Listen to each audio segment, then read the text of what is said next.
फिलहाल मेरे पास सिर्फ यही रहेंगे।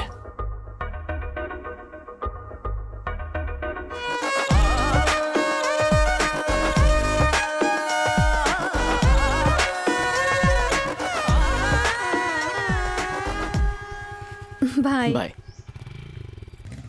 कीर्ति से मैं बात कर लूंगा सिद्धू, तुम शादी की तैयारियां तो शुरू कर दो। ठीक है अंकल, मैं कीर्ति से मिलकर जाऊंगा। कीर्ति, हम तुम्हारा ही इंतजार कर रहे थे, शादी की बात हो रही थी। मुहूर्त 26 तारीख का निकला है। तुम्हारी तरफ से तुम जिनको भी बुलाना चाहती हो उनकी एक लिस्ट बना के मुझे दे दो। ज्यादा टाइम नहीं है बेटा। अभी हम शादी के कार्ड सेलेक्ट करने जा रहे हैं, तैयार हो जाओ। सिद्धू, अगर हम कीर्ति को शादी की तैयारियों में ऐसे ही उलझाए रखेंगे तो उसे बाबू के बारे में सोचने का वक्त ही नहीं मिलेगा। लेटेस्ट डिजाइन है सर, बहुत सुंदर। प्राइस? ये एक कार्ड आपको पड़ेगा 500 रुपीज में। बाबू की पॉकेट मनी इस कार्ड के प्राइस से भी कम होगी, और मेरी बेटी से शादी के सपने। अच्छा है ना बेटा? बुटकी ने यहाँ क्यों बुलाया?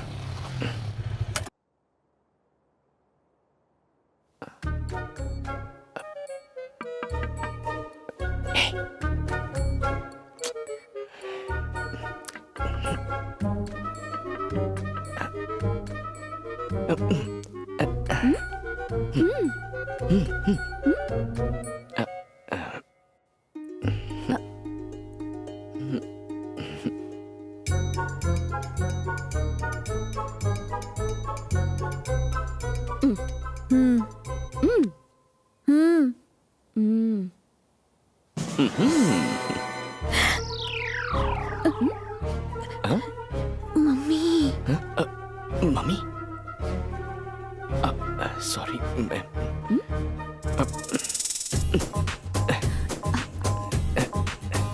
मैं चाहता हूँ। It's okay.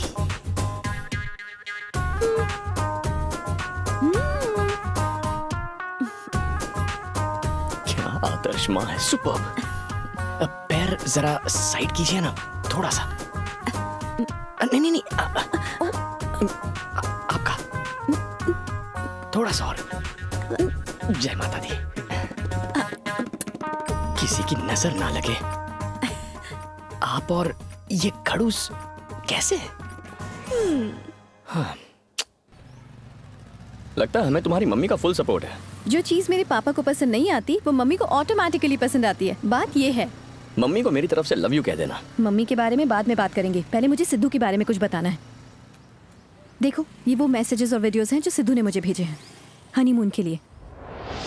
Hi Kirti, if I am not bugging you, बताऊं हनीमून के लिए सबसे बेस्ट जगह कौन सी है? I think Venice is the best place. इसीलिए 2 टिकट्स बुक किए मैंने। 7 स्टार विला में रहेंगे जिसमें प्राइवेट पूल। सिद्धू जोरों से शादी की तैयारियां कर रहा है, ये तक फैसला कर चुका है कि हम हनीमून पर कहाँ जाएंगे। और तुम हो कि अभी तक पापा को कन्विंस करने के लिए कुछ भी नहीं कर रहे हो। अभी भी 1 हफ्ते का वक्त है, मुझे वो खास पल मिल जाएगा। सिद्धू के परिवार वाले कल मेरे घर पर शादी का कार्ड एक्सचेंज करने आ रहे हैं। तुम हाथ पर हाथ रखकर बैठे रहना और इंतजार करते रहना। शुभ मुहूर्त निकला जा रहा है, शादी के कार्ड दीजिए जजमान।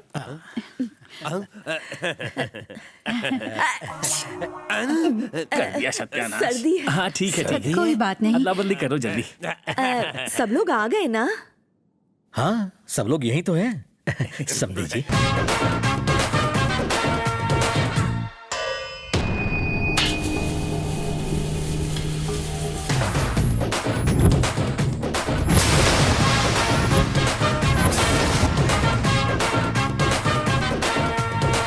ये तुम लोगों ने क्या तमाशा लगा रखा है? शादी 26 को होगी, ये तय हो गया ना। एक फैमिली को कार्ड एक्सचेंज करने का मौका मिला तो दूसरों को भी मिलना चाहिए। What is this daddy? Satyanarayan समधी जी, मुहूर्त निकला जा रहा है, पत्रिका की लेन देन कर लें। कार्ड एक्सचेंज की। कर लेते हैं। कीर्ति की शादी का कार्ड है, खाना खाने जरूर आना। पापा, मेरे बेटे की भी शादी है, आपको गिफ्ट लेके आना है। अगर तुम नहीं आए तो भी मुझे चलेगा। एक्चुअली मत ही आना।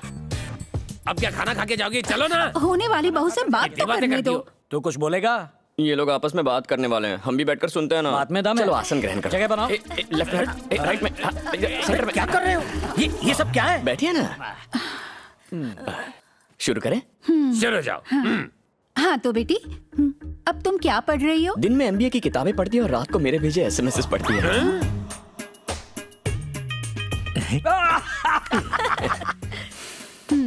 क्या तुम्हें खाना बनाना आता है? हाँ बताओ, शादी के बाद खाओ गली में तुम्हारे नाम का ठेला डालेंगे। हो गया तेरा? तेरे जमाने के सवाल पूछेगी तो लोग हंसेंगे ही। मैं मेरे जमाने के सवाल पूछता हूँ, देखना भी। गाने में गला कैसा है? हाँ, इनका खुद का ऑर्केस्ट्रा है, कोरस सिंगर की जरूरत है। जजमान, एक छोटा सा संदेह है। हाँ पंडित जी। आप दोनों में से कोई एक कीर्ति से शादी करेगा, ये तो समझ में आया। तो दूसरा क्या शादी में शहनाई बजाएगा? ये तुमसे पूछ रहे हैं, जवाब दो। बेटा मैं जवाब दूं? बता दो कीर्ति और मेरी शादी के बाद तू क्या करने वाला है? सब काम मुझसे करवाते हैं, हे भगवान। ये आकाशवाणी का हैदराबाद केंद्र है। इस गाने की फरमाइश की है सिद्धार्थ वर्मा ने।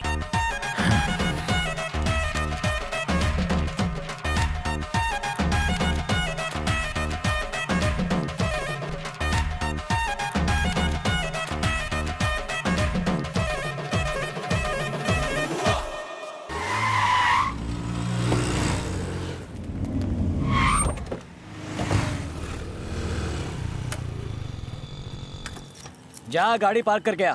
वैले पार्किंग सिर्फ 4 पहियों के लिए होती है, 2 पहियों के लिए नहीं सर। 2 पहिए मेरे ले ले। अब हो गई ना 4 व्हीलर। अंदर चले पापा। 2+2 का हिसाब आ गया इसको। डन टडन।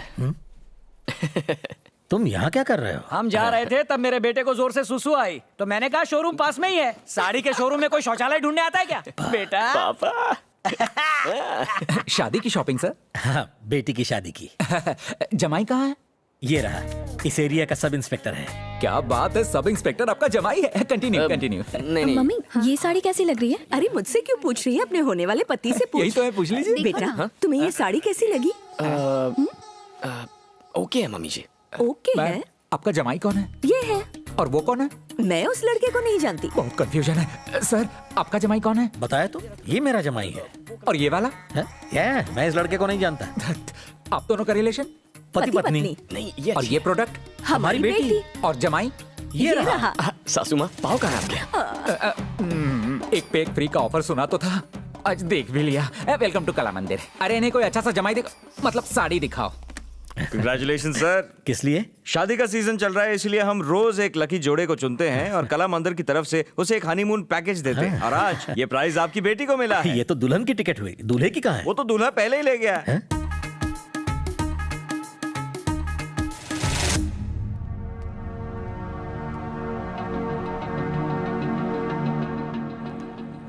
सिद्धू, कल शादी के कार्ड के एक्सचेंज के समय उसने तमाशा खड़ा किया था। मैंने कुछ नहीं कहा क्योंकि वहाँ सिर्फ हम लोग थे, पर आज सारी की दुकान में सबके सामने शर्मिंदा किया। अच्छा हुआ ज्यादा लोग नहीं थे, पर अगर संगीत में उसने कोई नाटक किया तो रिश्तेदारों के सामने नाक कट जाएगी। उसे इस बार रोकना ही होगा। सिद्धू, रूल्स का पालन करना है करो, रूल्स को तोड़ना है तोड़ो, बस वो वहाँ आने ना पाए। आज तक मैंने खुद को कंट्रोल किया है क्योंकि मैं नहीं चाहता था कि मेरा खराब इंप्रेशन पड़े। अब मैं दिखाता हूं कि एक पुलिस वाला क्या कर सकता है। आप संगीत की तैयारी कीजिए।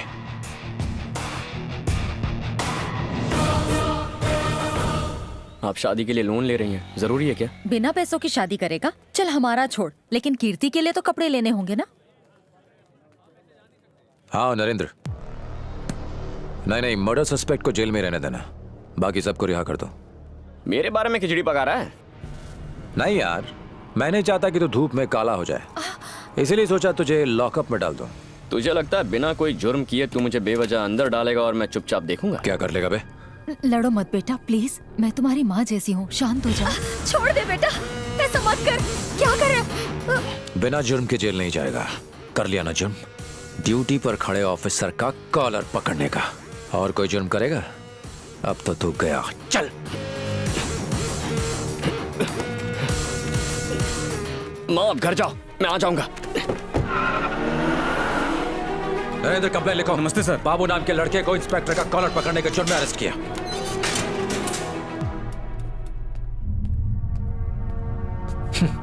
जैसा सोचा था वैसा ही हो रहा है। तुझे कीर्ति चाहिए ना? कसम से आज के बाद तुझे उसका चेहरा भी नहीं देखने दूंगा। कल रात 8 बजे हमारी शादी का संगीत है। मैं वहां हीरो की तरह नाचूंगा और तू यहां सलाखों के पीछे अपनी किस्मत को रोएगा। कैसा लगा मेरा प्लान? प्लान ये है तो मेरे घर के बाहर बैठे बापा मेरे कान में नया प्लान क्यों बता रहे हैं? हाँ, वो कह रहे हैं कि संगीत संध्या में सेलिब्रेशन करूंगा मैं और डिप्रेशन में यहाँ पड़े रहोगे तुम। अबे यहाँ से निकल के तो दिखा। कल 6 बजे संगीत संध्या में मैं हीरो की तरह एंट्री मारूंगा और तू स्टेशन में जीरो की तरह पड़ा रहेगा। बापा और कोई मैसेज है? बापा ने तो तेरा प्लान पहले से ही सेट करके रखा हुआ है। हे, बाबू ने ग्रुप में मैसेज भेजा है, तूने देखा क्या? वो पुलिस स्टेशन में हे, ये किसे मैसेज कर रहा है? इसका फोन ले लो। फोन दे फोन दे फोन दे। संगीत संध्या में तमाशा खड़ा ना करूं, इसीलिए मुझे अंदर डालने की प्लानिंग करने वाले ससुर से जाके कह दे, इस बाबू को अंदर कर सके ऐसी सलाखें आज तक किसी ने बनाई नहीं है। क्या हुआ? आप पुलिस स्टेशन गए थे ना, बाबू नहीं आया? टेंशन क्यों ले रही हो? तुम अपने बेटे को नहीं जानती क्या? वैसे पुलिस स्टेशन जाते वक्त उसने तुमसे कुछ कहा था क्या? उसने कहा था वो आ जाएगा। उसने कहा है तो फंक्शन शुरू होने से पहले वो आ जाएगा। टेंशन मत लो, तुम भी लुंगी पहन लो, जाओ।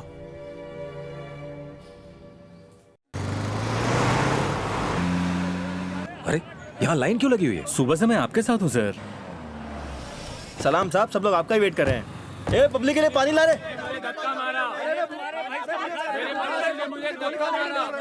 सीधा खड़ा रहो। नरेंद्र सर, इस स्टेशन में भीड़ किस बात की है?